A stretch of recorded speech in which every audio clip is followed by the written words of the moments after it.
Ya teniendo las herramientas instaladas, voy a mencionar un poco de las tecnologías que vamos a usar. En primer lugar, voy a hablar de Express. Express es un framework para escribir aplicaciones de red, aplicaciones de servidor con Node, y lo que nos permite es que ya no tenemos que utilizar toda esa sintaxis verbosa de Node. Es decir, que en el momento de que nosotros desarrollamos Node, JavaScript puede ser un poco verboso, así que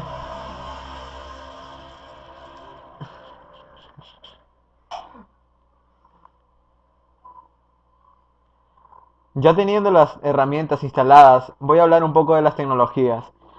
Express es uno de los frameworks que vamos a usar para el desarrollo, y vamos a usar este framework principalmente porque es uno de los más usados, y otro porque nos permite realizar el código de una manera un poco más simplificada y un poco más versátil.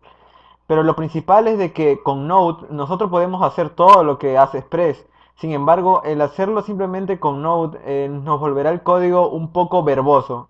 El referirme a verboso hace que detalle de que Node puede ser un poco llenado, nos puede llenar un poco el código con sintaxis que Express puede manejar muy fácilmente. Es decir, vamos a tener que llenar página tras página de código cuando Express con unos cuantos métodos lo cumple.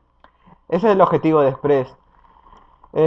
Luego, Express simplemente vamos a darnos cuenta de que es uno de los módulos, o haciendo una analogía con otros lenguajes, podríamos hacer referencia a librería, que el término correcto sería biblioteca, pero en Express, perdón, en Node, los módulos son como las librerías que vendrían a ser de otros lenguajes. Es decir, son pedazos de código que otras personas ya desarrollaron, ya probaron y que los desarrolladores ya lo usan ampliamente.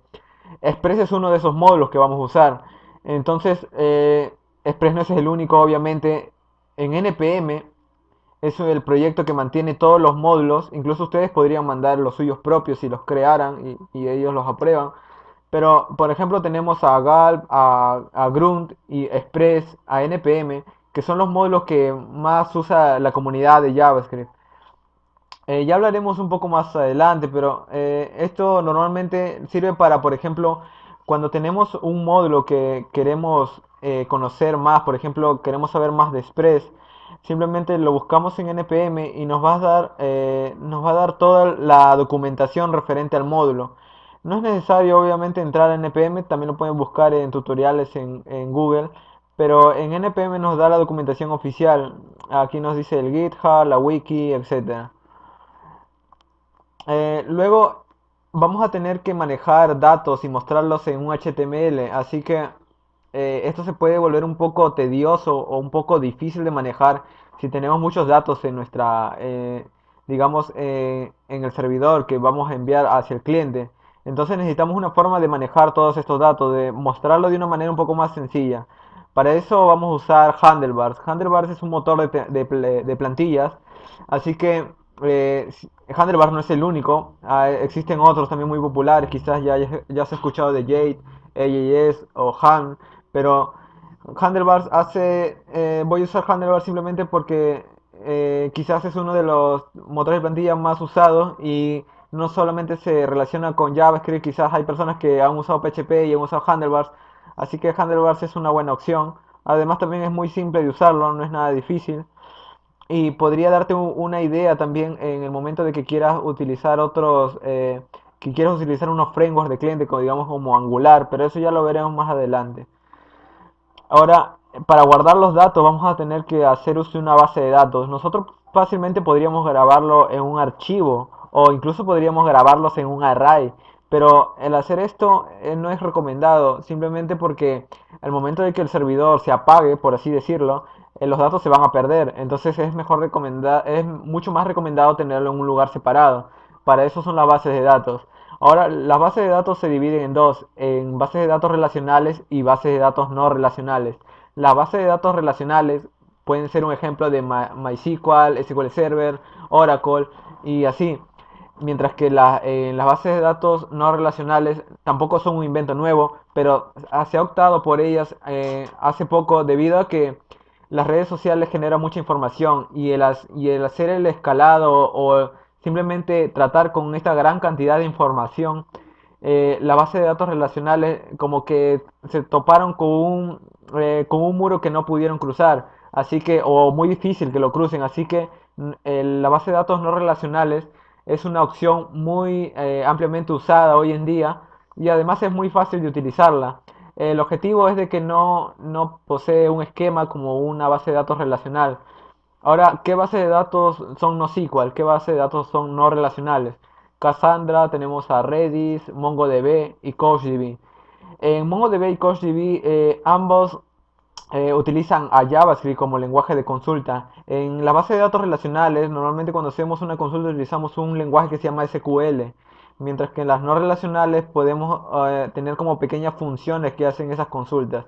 MongoDB hace uso de JavaScript, así que vamos a usarlo por muchos motivos. Uno de que es ampliamente usado, es una de las bases de datos más versátiles, no relacionales, y por otro motivo es que también utiliza JavaScript y estamos utilizando JavaScript para el cliente con handlebars, estamos utilizando JavaScript en el servidor con Node, con Express y para la base de datos vamos a usar MongoDB que también es JavaScript. Entonces vamos a tener un, digamos, un conjunto de herramientas que funcionan con el mismo lenguaje. Entonces no vamos a tener esa complicación de estar cambiando de lenguaje a lenguaje. Es un poco más fácil el desarrollo, tampoco significa que sea lo más fácil que el desarrollo en sí, sino que nos va a facilitar todas estas sintaxis, estas, digamos, estas analogías de, yo ya sé cómo hace una función en JavaScript, entonces ya sé cómo voy a hacer una consulta en la base de datos. Es algo muy simple. Y luego vamos a tener que tener instalado obviamente a MongoDB. Puedes ir a su página oficial, también es gratuito. Eh, el instalarlo no es nada complicado.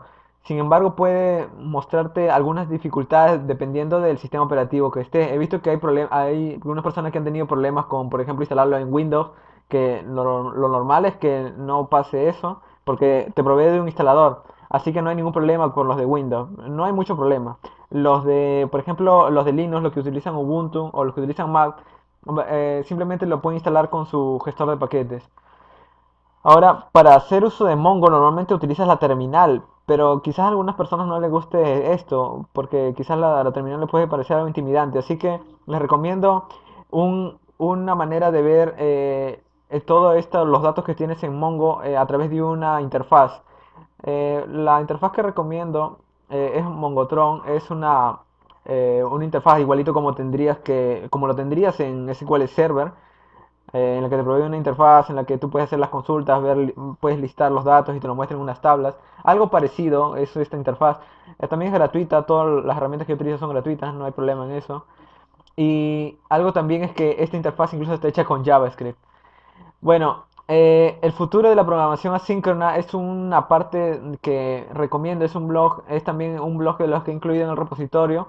Pueden ver, ahí tiene muchos artículos de JavaScript, pero recomiendo leerlo porque JavaScript, al compararlo con otros lenguajes, te puede causar un poco de problemas. En lo personal, a mí me los causó en los inicios, porque al tratar de compararlo con otros lenguajes, JavaScript como que te puede dificultar un poco el aprendizaje. Es decir, JavaScript posee sintaxis y lógica que puedes aplicar de otros lenguajes, pero hay algo que JavaScript tiene único y es la sincronía, asíncrono. Es decir, JavaScript, su velocidad es muy alta debido a esta funcionalidad asíncrona. Así que te recomiendo leerlo porque hay quizá algunos términos que te parezcan nuevos si vienes de otros lenguajes, como por ejemplo callbacks o promesas, y el leerlo te dará como una idea más o menos de qué es lo que vamos a tratar. Y ya para ir terminando, voy a recomendar al uso de una terminal. Puedes usar la terminal que te venga por defecto del sistema operativo, puedes usar la consola de Windows o la terminal de Linux o de Mac, pero en Windows quizás la consola no puede ser tan potente como la terminal de Linux, así que es recomendado usar una herramienta como Conemu, es también gratuita y es muy útil en el momento de desarrollar, te permite un montón de herramientas como por ejemplo multipestañas, a usar una especie de bash parecida a la terminal de Linux. Yo la recomiendo un montón, tampoco es necesario tenerla, pero te puede ser de utilidad. Y para terminar, obviamente, la documentación de Mozilla Developer Network.